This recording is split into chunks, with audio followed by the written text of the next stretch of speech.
인천 검단에 있어요. 송길도 목사님이 효성동에서 처음 목회하실 때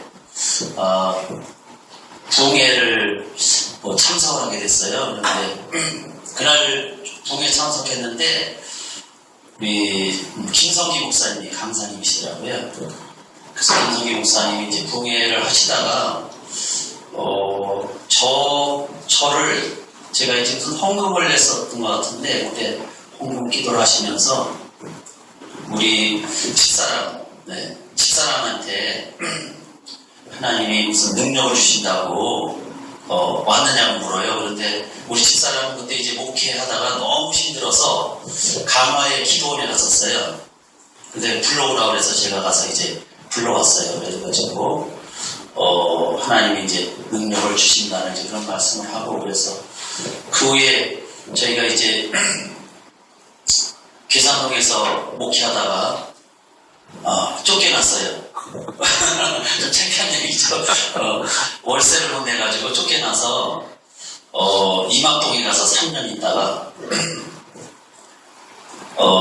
그래서 저도 이제 목회를 어떻게 해야 될지를 모르고 그래서 어떤 분이 그러더라고요. 우리나라에서 제일 목회 잘하시는 분이 하루 7시간씩 기도를 하면 된다고 그래서 7시간씩 기도를 했어요. 철마산도 가고 산이라는 산은 다 다니면서 기도를 하는데 그 윤무선 목사님은 잘 되시는데 저는 안 되더라고요. 목회가 안 돼요. 그래서 저기 김포로 이제 가게 돼서 김포로 갔는데 이제 우리 목사님이 송 목사님네 여기 오셔서 부흥회했던 것이 기억나서 목사님한테 제가 우리 교회 부흥회를 한번 부탁을 했습니다. 그런데 우리 목사님이 이제 오셔서 부흥회를 하셨어요. 부흥회를 하셨는데 앞으로 하나님이 축복을 많이 하실 거고 성전이 건축될 거라고 이렇게 말씀하셨는데 현상은 반대로 일어났어요. 거기는 월세가 얼마냐면 보증금 900만 원에 월세가 25만 원이에요. 1000만 원도 아니고 월세가 25만 원이에요. 그런데 그때 아주 가장 어려울 때 우리 목사님 모셔가지고 부흥회를 했는데 그러니까 식사 대접하기도 어려운 그런 상황이었었어요. 그래서 이제 부흥회가 끝났는데 목사님은 교회가 건축된다고 말씀을 하시는데 제가 볼 때는 건축은 고사하고 지금 쫓겨나기 직전이에요. 그래서 드디어 쫓겨났어요. 거기서 또 쫓겨났어요. 쫓겨났는데 월세를 못 내서 보증금을 다 900만 원 보고 남은 것도 다 없어졌어요. 없어지니까 주인이 나가라고 그러더라고요. 그런데 나가라는 말이 서운하진 않아요. 왜냐하면 앞으로 교회를 지을 것이다. 그 믿음이 있어서 그런지 그렇게 서운하진 않아요. 그래서 이제 쫓겨났어요. 쫓겨나가지고 갈 데가 없잖아요. 그래가지고 당장 어디 갈 데도 없는데 하나님께서 이제 야곱처럼 무슨 생각이냐면 야곱처럼 쫓겨나면 복을 받는다. 그런 생각이 제가 드는 거예요. 그런데 어떤 순복음 교회 다니는 여자 집사님이 저를 만나자고 그래요. 그래서 가서 만났어요. 만났더니 목사님 저기 아주 병을 못 고쳐가지고 지금 완전 병원에서 손을 놓은 그런 환자가 있는데 그 환자를 가서 기도를 좀 하라고 하더라고요. 우리나라에 유명한 목사님이 얼마나 많고 능력 있는 목사님이 얼마나 많은데 나는 지금 쫓겨난 목사니까 제일 핫발이 아니에요. 그런데 내가 가서 될까 그런 생각도 들어요. 이분은 보니까 경희대학교에서 이제 못 고친다고 해서 거기서 나와가지고 연세대학을 갔는데 연세대학병원에서 못 고친다고 해서 연세대학 바로 밑에 오면 동서한방병원이라고 있는데 거기 와가지고 두 부부가 투치돼 있어요.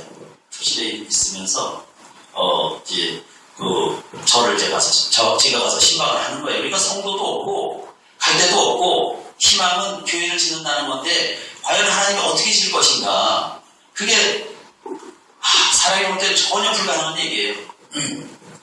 그래서 이제 거기 가서 일주일에 2번씩 가서 신방을 하는데 아무것도 기댈 것 없으니까 이 판 사판 무슨 판이에요? 그냥 사판이야. 쫓겨난 사람이니까 나도 뭐 어쩔 수 없는 거고 안 나도 어쩔 수 없는 거고 하나님의 소관이에요. 그래서 가가지고 첫날 뭐 능력도 없지만 가자마자 그냥 선포를 했어요. 무슨 선포이냐면 앞으로 예배 드릴 때 집안 식구 다 모여라. 모여서 합심해서 기도해야 된다. 내가 말을 해놓고 나 자신도 웃기더라고. 날지 안 날지 모르면서 이게 무슨 망언인가 그런 생각이 들어요. 속으로. 그러면서 그랬더니 그 여자 집사님이 그래요. 우리 아이들이 다 외국에 지금 유학 가가지고 한 애는 뭐 독일 가 있고 한 애는 영국 가 있고 뭐 셋이 다 그 유학 가 있대요.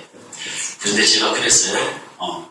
어차피 뭐 내가 합심해서 기도해야 될 것 같다 그런 생각이 하나님께서 주신 것 같아요. 그래서 그렇게 선포하고 다 들어오라고 그래요. 들어와서 아버지가 돌아가시는데 무슨 유학이냐 다 들어오라 그래요. 그래가지고 들어오라 그래가지고 들어오라 그랬더니 그때 질문이 하나님의 말씀이요. 듣더라고요. 그래서 다 들어왔어요. 들어와서 이제 기도를 하는 예배를 드리는데 제가 봐서는 아예 이분은 안 보고 지는 병이고 하나님도 어렵겠다 그런 생각이 들어요. 이 골을 이렇게 파내가지고 이만큼 쏙 들어가 있어요. 무서워. 만지는 것도 무서워요. 그래서 이제 오늘은 이런 건 안 하려고 했는데 어떻게 갑자기 이렇게 됐습니다. 죄송합니다. 그래서 이제 가서 이제 예배를 드리고 그 다음에 이제 갈 때마다 기도하는 거예요. 선포하는 거예요. 예수 이름으로 병은 날쳐다. 그렇게 그냥 소리를 지르는 거예요. 그러고 그렇게 소리를 지르고도 오면서 야 내가 미쳐도 보통 미친 게 아니다. 이제 쫓겨났으니까 완전히 내가 사람 이상해진 것 같다.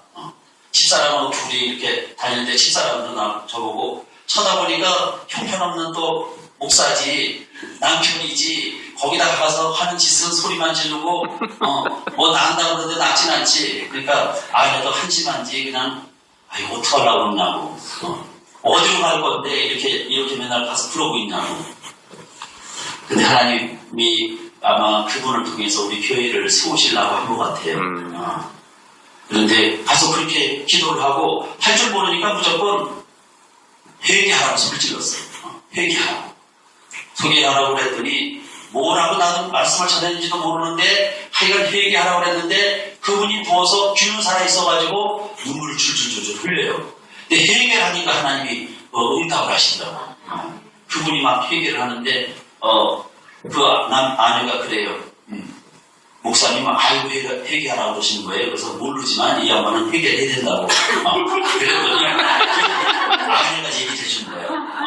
이분이 교회 집사인데 남편은 고려대학을 나오고 아내는 이화여대를 나왔어요. 그래서 두 분이 수목교회를 다니는데 수목교회가 숨기가 얼마나 좋아. 사람이 많으니까 숨어 다니고 주일날도 교회 안 나가고 주일날 땅 사러 가다가 영종도를 들어가다가 갑자기 차 안에서 그냥 쓰러졌는데 심부름이 됐다는 거예요. 그래가지고 회개하고 잘했구나. 근데 이분이 막 그냥 하여간 제가 기도를 하면은 막 그냥 눈물을 흘려요. 눈물을 흘리더니 조금씩 심부름이 살아나요. 손도 움직이고 뭐 이렇게 움직이더니 한 6개월 지나가니까 이분이 일어나서 이제 휠체어에 앉아가지고 교회에 휠체어를 타고 예배를 다녀요. 그래서 하나님의 능력이 대단하시구나. 그걸 알고 그래서 이제 그분이 그 영종도에 땅을 샀는데 어떻게 땅을 샀는데 그분이 이제 아프니까 팔아야 했는데 돈을 못 받은 거예요. 돈을 받지 못하고 있다가 하나님이 얘기하신 거죠. 제가 가서 그때 기도하고 그러니까 돈을 받은 거예요. 얼마를 받았는지 목사님 11조를 어떻게 해야 되나요? 그러시더라고. 그래서 내가 집사님이 11조 하는 걸 모르세요? 그랬더니 어떻게 해야 되는지 가르쳐 달라는 거예요. 그래서 제가 하나님 앞에 기도했어요. 괜히 또 이거 시험 들으면 이제까지 소리 지르면 만장 허당이잖아요. 그래서 하나님께 기도했어요. 하나님 어떻게 해줬습니까? 11조를 얘기하시는데 어떻게 하면 좋습니까? 그러니까 하나님이 11조에 대한 책을 하나 사가지고 그 사람 이화여대 나왔으니까 설명할 것도 없이 갖다 줘라. 순복음교회는 누가 최고 누구 말이든 진짜 들어야 하나님 다음으로 조용히 목사님이 쓴 책 그거를 생각하면서 갖다 줬어요. 그랬더니 그분이 이제 11조를 꽤 많이 하셨어요. 그래서 그 돈을 가지고 지금의 보험단에 이제 주사람 지일교회라고 전환교회 같은 그런 그 괜찮은 교회를 하나님이 이렇게 하시고 또 요양원도 한 3군데 이렇게 또 하셨어요. 그래서 이제 하나님이 선포하신 것이 전혀 안 될 것 같았는데 그런 방법으로 하나님이 하셨기 때문에 그 후로 뭐 어려운 일이 많이 있었지만 하나님의 종을 통해서 말씀하신 것은 결국 이루어진다. 이루어지기 전에 가장 하나님이 어렵게 만들어서 믿음을 시험하신다. 그게 이제 제가 깨달은 거예요. 그래서 우리가 여러 가지 어려움이 많이 오잖아요. 믿음 생활하면서. 그런데 새벽이 오기 전에가 가장 깜깜하죠. 아침 밝아지기 전에. 하나님이 응답하시기 전에가 가장 어려운 그런 일이 일어나는 것을 제가 알고 그래서 이 고난은 축복을 받을 수 있는 가장 지름길이다. 할렐루야. 그래서 제가 쫓겨나가지고 쫓겨나서 축복을 받은 거예요. 그 자리에 가만히 있었으면 안 쫓겨났으면 아직도 아마 형편없는 데서 지금 고생하고 있었겠지요. 그래서 이런 하나님이 함께 하시기 때문에 앞으로 놀라운 그런 일들이 생각하지 못한 일들이 많이 일어나게 될 줄 믿습니다. 여기는 어떻게 오셨어요 근데? 네? 어떻게 오셨어요 오늘 여기는?